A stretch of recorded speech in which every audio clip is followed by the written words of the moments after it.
Breaking news. TTD Parakamani case విచారణ సమయంలో high court TTD తీరుపై ఆగ్రహం వ్యక్తం చేసింది.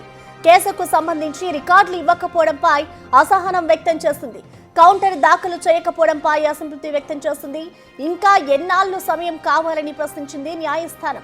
మరికొన్నాళ్ళు నిద్రమత్తులోనే ఉండాలని టీటీడీ తీరును కామెంట్ చేసింది. తదుపరి విచారణకు కోర్టు ముందుకు ఈవో రావాలని ఆదేశించింది.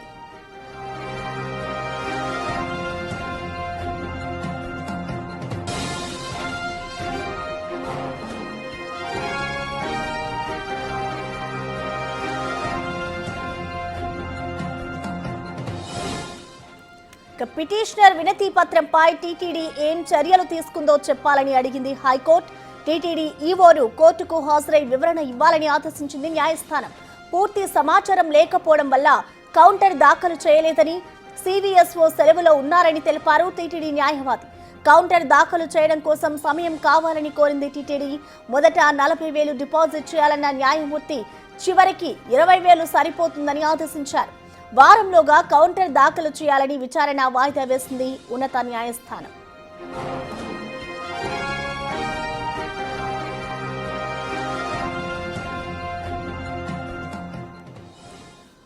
ఇక దీనిపై పూర్తి డీటెయిల్స్ ని మా ప్రతినిధి విజయవాడ నుంచి శివ అందుబాటులో ఉన్నారు లైవ్ ద్వారా.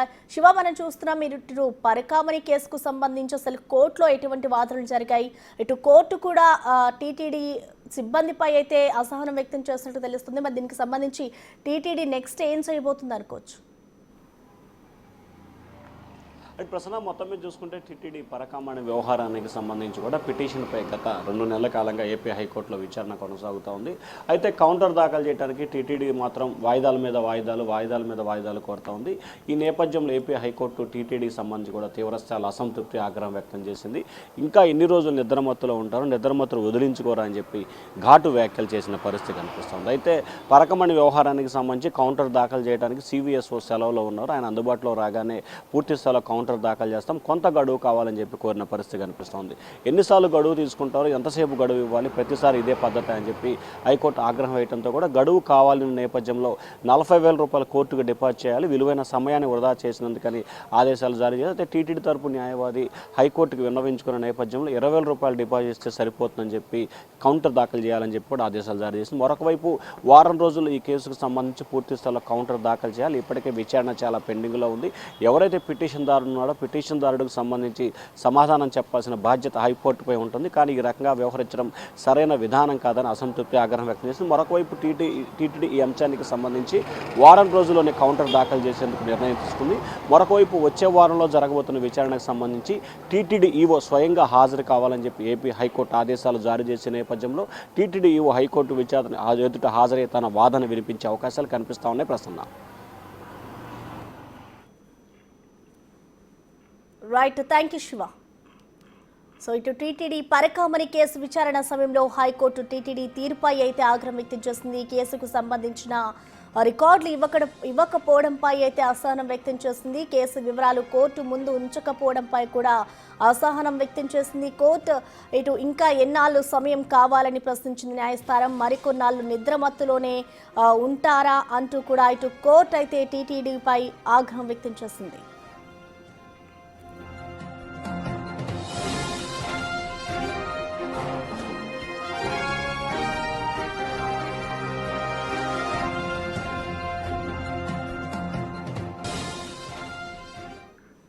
ఈ అంశంపై పూర్తి డీటెయిల్స్ ని మా ప్రతినిధి దామోదర్ అందిస్తారు.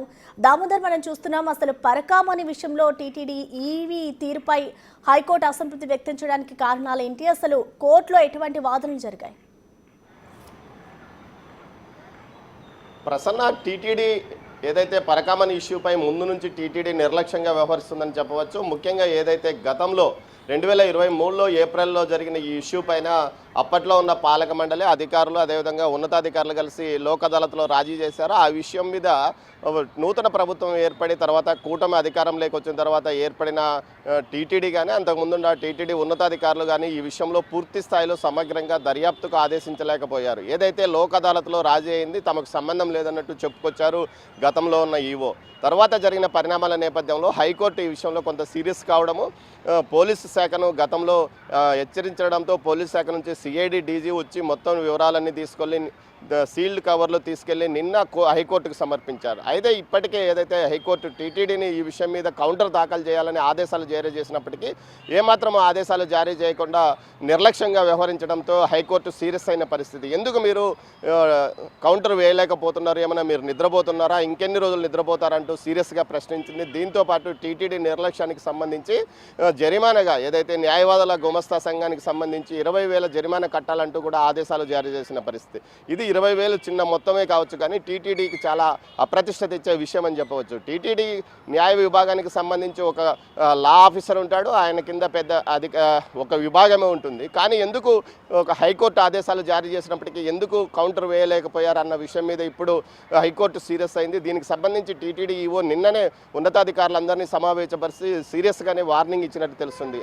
న్యాయస్థానాలతో సరిగా ఉండాలి, లేకపోతే పరిస్థితి తీవ్రంగా ఉంటుందని హెచ్చరించినట్టు తెలుస్తుంది. కానీ కొంతమంది గతంలో పనిచేసిన అధికారులు ఇప్పటికీ న్యాయ విభాగంలో పనిచేస్తున్నారు. గతంలో చాలా విషయాల్లో ఈ మధ్య కాలంలో న్యాయస్థానాల్లో టీటీడీకి చుక్కెదురయ్యే పరిస్థితి, హోటల్స్ ఇష్యూలో కానీ, అదేవిధంగా తాజాగా ఏదైతే ఇటు పరకామణి కేసు విషయంలో కానీ అన్ని వివరాలు ఏదైతే పూర్తి స్థాయిలో సిఐడికి ఇచ్చినప్పుడు అవే వివరాలను నేరుగా అటు హైకోర్టుకు సమర్పించే అవకాశం ఉన్నప్పటికీ కౌంటర్ వేయకుండా నిర్లక్ష్యం వహించారు. అంటే లోక్ అదాలత్లో రాజీ అయిన కేసును మరోసారి తిరగదోరడం అనవసరమన్న ఆలోచనలో టీటీడీలో కొంతమంది అధికారులు ఉన్నారు. అందువల్లనే ఈ పరిస్థితి తలెత్తిందని టీటీడీలో క్షేత్రస్థాయి సిబ్బంది అనుకుంటున్న పరిస్థితి. మొత్తం మీద గతంలో జరిగిన వ్యవహారంలో టీటీడీలోని కీలక స్థానాల్లో ఉన్న ఉద్యోగులు కూడా తమ వంతు వాటగా కొంత సొమ్ము తీసుకున్నారనే ప్రచారం ఇప్పటికీ కొనసాగుతుంది. అప్పట్లో జరిగింది. మొత్తం మీద ఈ ఇష్యూ మీద తమ పేర్లు ఎక్కడ బయటకు వస్తాయన్న భయాందోళనతోనే ఈ విషయంలో వారు ముందడుగు వేయలేకపోతున్నారన్న విషయం మీద చర్చ నడుస్తుంది. మొత్తం మీద అయితే హైకోర్టు ఆదేశాల మేరకు వచ్చే వారం లోపల కౌంటర్ దాఖలు చేస్తామన్నట్టు హైకోర్టులో ఏదైతే టీటీడీ న్యాయవాది చెప్పినట్లు తెలుస్తుంది. మరోవైపు జడ్జి రామకృష్ణ ప్రసాద్ ఈ విషయం మీద సీరియస్గా ఆదేశాలు జారీ చేశారు. వారం లోపల కౌంటర్ వేయకపోతే పరిస్థితి తీవ్ర స్థాయిలో ఉంటుందని హెచ్చరించిన పరిస్థితి. మొత్తం మీద టీటీడీ పరకామణి కేసు విషయంలో కావాలని 1.5 ఏడాదిగా ఏదైతే ప్రభుత్వం ఏర్పడి నూతనంగా ఇటు ఈవోగా వచ్చిన అధికారులు, అదేవిధంగా అప్పటి నుంచి ఈ విషయం మీద చాలామంది పరకామణి కేసు విషయంలో పెద్ద ఎత్తున అవినీతి అక్రమాలు జరిగాయి.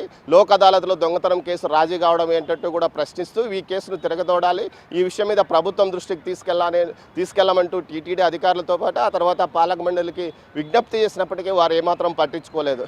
ఒక జర్నలిస్టు ఈ విషయంలో ధైర్యం చేసి అతను పిటిషన్ దాఖలు చేయడమో, ఆ తర్వాత హైకోర్టు స్పందించిన తర్వాతనే సిఐడి అధికారులను ఏదైతే పోలీస్ శాఖను ఇటు హైకోర్టు ఆదేశించిన తర్వాతనే ఈ కేసులో కదలిక వచ్చిందని చెప్పవచ్చు. 100 కోట్లు కేవలం ఒక గుమస్తాగా పనిచేసే వ్యక్తి 14 కోట్ల రూపాయలు, ప్రభుత్వ లెక్కల ప్రకారం 14 కోట్లు అయితే అది మార్కెట్ విలువలో 45 నుంచి 50 కోట్ల విలువ చేసే ఆస్తులను టీటీడీకి గిఫ్ట్ డీడ్గా రాయించాడంటే ఇక అతను ఎంతకాలం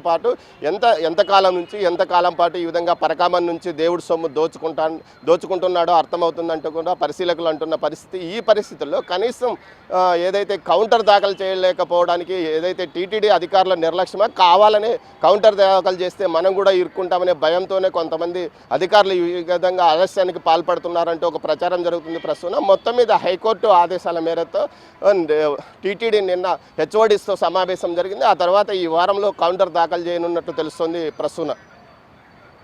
అముదరి అసలు పరకామణిలో అక్రమాలు బయటకు ఎలా వచ్చాయనుకోవచ్చు. మరొక వైపు చూసుకుంటే ఈ పరకామణి కేసుకు సంబంధించి కోర్టు ఆగ్రహం వ్యక్తం చేసింది కాబట్టి ఇటు నెక్స్ట్ టీటీడీ ఏం చేస్తుంది అనుకోవచ్చు? ఇప్పుడు ఏదైతే ప్రస్తుతం ఇప్పుడు టీటీడీ చేతుల్లో నుంచి విషయం మొత్తం హైకోర్టు చేతుల్లోకి వెళ్ళిపోయింది. హైకోర్టు ఏం చేయమంటే అది, న్యాయస్థానం ఏం చేయమంటే అది చేయాల్సిన పరిస్థితిలో టీటీడీ ఉంది. గతంలోనే ఏదైతే పరకామణి కేసుకు సంబంధించి 2023లో పరకామణిలో చోరీకి పాల్పడుతూ విదేశీ డాలర్లను బయటికి తెస్తూ పట్టుబడ్డాడు రవికుమార్ అనే పెద్ద జియం గారి మఠానికి సంబంధించిన గుమస్తా. అతని ఆదాయం ఎంత, అతని ఆస్తులు ఎన్ని అన్న విషయాన్ని అప్పట్లోనే అప్పుడున్న సీనియర్ పోలీస్ అధికారులతో పాటు టీటీడీలోనే కొంతమంది ఉన్నతాధికారులు మదింపు వేసి అత్యవసరంగా పాలక మండలి సమావేశం అంటూ ఒకటి హడావిడి ఏర్పాటు చేసి తీర్మానం చేయించి అతని ఆస్తులను గవర్నమెంట్ వాల్యూ ప్రకారం ఉన్న 14 కోట్ల రూపాయల ఆస్తులను రాయించుకున్నారు. అయితే ఈ వ్యవహారంలో అత్యవసర సమావేశం ఏర్పాటు చేయడం ఎందుకనే ప్రశ్న ఉదయిస్తుంది. ముఖ్యంగా దొంగతనానికి పాల్పడిన వ్యక్తి యొక్క ఆస్తులను సీజ్ చేయొచ్చు, కానీ కోర్టు అతనికి శిక్ష కూడా పడే అవకాశం ఉంటే శిక్ష పడనివ్వకుండా లోక్ అదాలత్లో రాజీ చేశారు ఎందుకు అన్న విషయం మీద అప్పట్లోనే ప్రశ్నించారు. ఈ విషయం మీద మీడియాలో వార్తలు వస్తే మీడియా ప్రతినిధుల మీద కూడా కేసులు నమోదు చేసిన పరిస్థితి. ఇలాంటి సమయంలో ఏదైతే గత ఎన్నికల్లో ఈ విషయాన్ని కూటమి ఒక ప్రచారాంశంగా మార్చుకుంది. పరకామణిలో పెద్ద ఎత్తున దోపిడీ జరిగింది, ఇందుకు పాల్పడిన వ్యక్తులు ఉన్నతాధికారులు ఉన్నారు, వైసీపీ నేతలు ఉన్నారు, తాడేపల్లి గూడానికి సంబంధించిన వారు ఉన్నారంటూ చెప్పుకొచ్చిన కూటమి నేతలు అదేవిధంగా అధికారంలోకి వచ్చిన తర్వాత ఆ విషయాన్ని మర్చిపోయారా అంటూ కూడా ప్రశ్నిస్తున్న పరిస్థితి కనిపిస్తుంది. అయితే ఈ విషయంలో ధైర్యం చేసి